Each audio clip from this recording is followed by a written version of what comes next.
Alright guys, welcome back to the Artifact Shortcast. Why is it a shortcast? It's because we do a podcast short so that you don't have to listen to 2 hours of people talking about the same topic.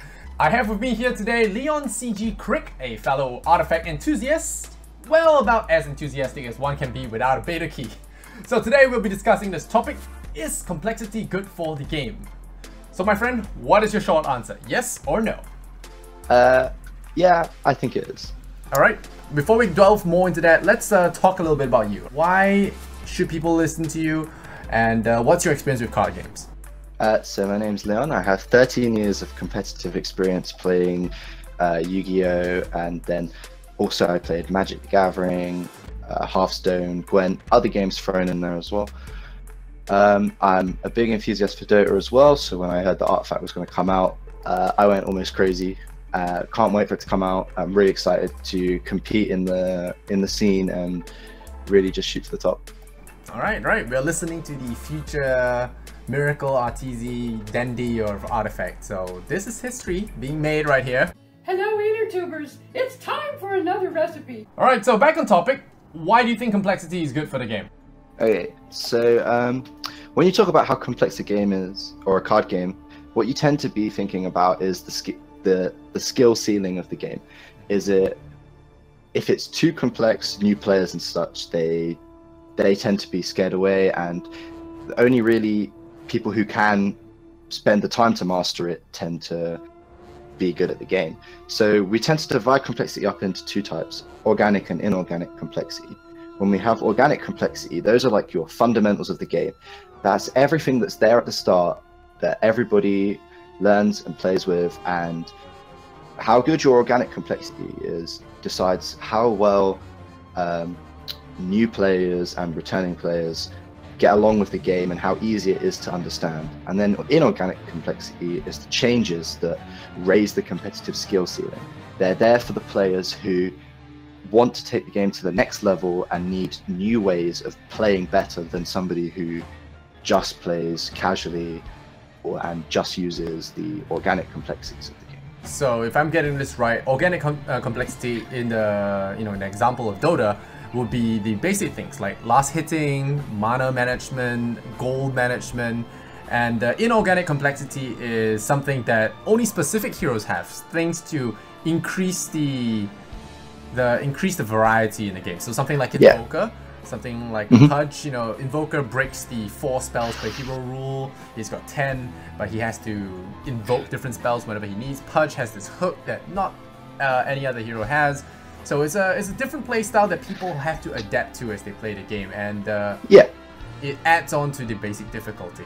All right, so there's this definition I think that needs to be made: complexity and difficulty. What is the difference to you? To me, difficulty is how hard it is to master any complexity. So an organic complexity can be difficult, but still be necessary to everyone, and an inorganic complexity can be easy, and that means it can potentially be taken advantage of a lot easier than other inorganic complexities. So difficulty is something that both types of complexity have in their own respect. So difficult games are when organic and inorganic complexities are difficult. Yeah, and an easier game is when the concepts of the complexities and what you have to do with that complexity is easier than, say, another game. All right. So to better demonstrate this and how and where you're coming from, I'm going to ask you, or rather, I'm going to list a couple of CCGs now in the market, and then you're going to give me a rating 1 to 5. How complex is this game? 1 being the lowest, 5 being the highest. And maybe give me a short explanation after that, but it should be just, a quick, snappy answer, like a little bit of a quick fire round. All right, ready? All right, sure. First one, Hearthstone. 1. Game is very basic in its organic complexities, and it doesn't have a lot of inorganic complexities that are added to it. All right. What about Shadowverse? Many have claimed it's similar to Hearthstone, but with cutesy anime graphics. I put it on the other end. 4. I say it's got a lot of organic complexities that aren't too difficult, but then it has a lot of inorganic complexities that come in at later stages of the game that really put it further up the list and make it more of a complicated game. Oh, interesting. A 4. All right. Moving on. My personal favorite, Gwent. I put Gwent at 2 because the game, it's very organic like the start of it, the organic complexities aren't difficult as such. They're very they follow through a lot, and there wasn't a lot of difference added to the game. Like the inorganic complexities didn't really come through. They're starting to come through now, so it's kind of a wild card. It could be moved around shortly. We just have to see how the new cards that are coming in affect that game.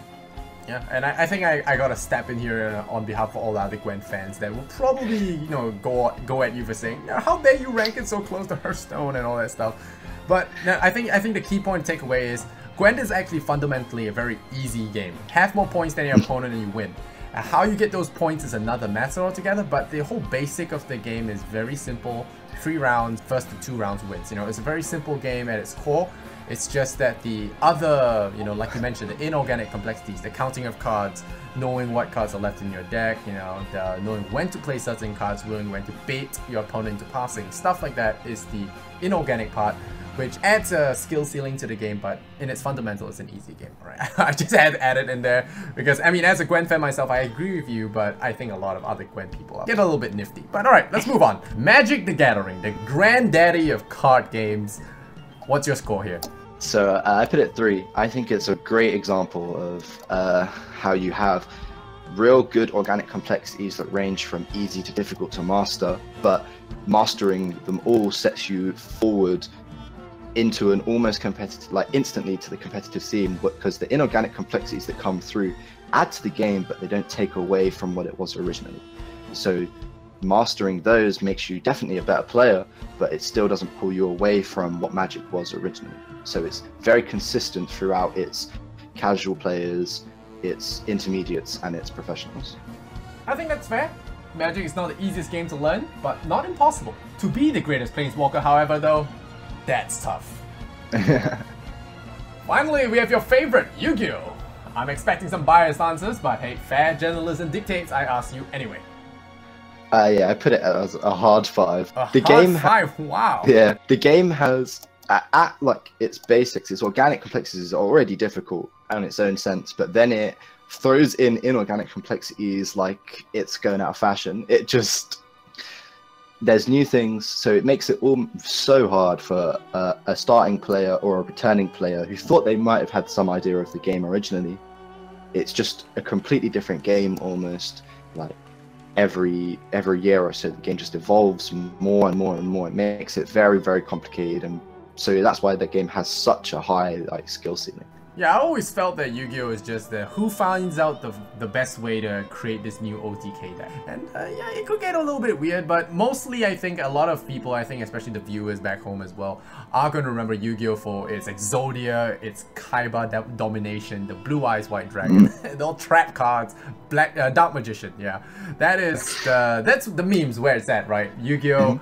At its core, you know, it's very famous among the, you know, the 90s kids, I would say, because of all the good moments, but the actual card game itself is just so complex, like you mentioned, that you know, I mean, I've not been playing it for years. I'm pretty sure I'll be lost now if I went back into it. All right, yeah, that's a hard 5. We're gonna take note of that. And now looking at this scoreboard, we actually have a perfect 1, 2, 3, 4, 5. So it feels like you planned it, dude. But yeah, we're gonna leave it at that. Right, I've got a slightly unfair question to ask of you. How would you rate Artifact?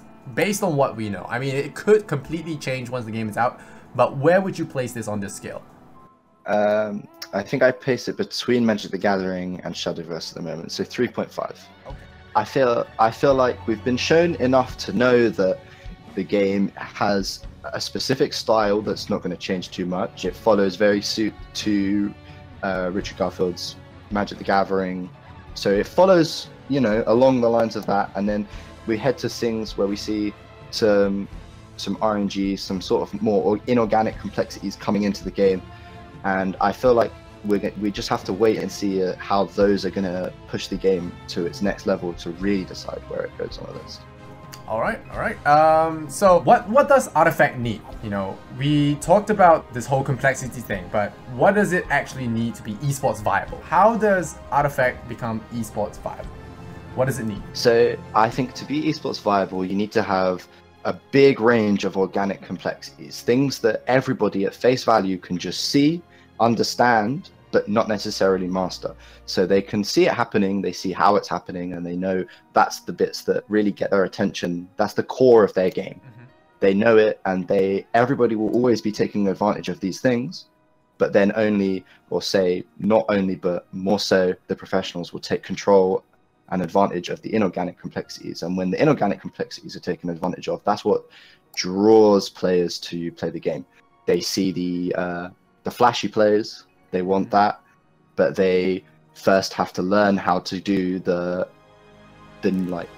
core of the game first. So it needs a strong developing core with the possibility to advance forward and further and master new levels that will set you apart from your opponents. That's actually very well put. Yeah, the game needs to be easy to understand yet difficult to master, but yet there needs to be this level that streamers who play a lot can achieve that normal people with jobs can't, so that they watch these streamers or pros and live through them, so to speak.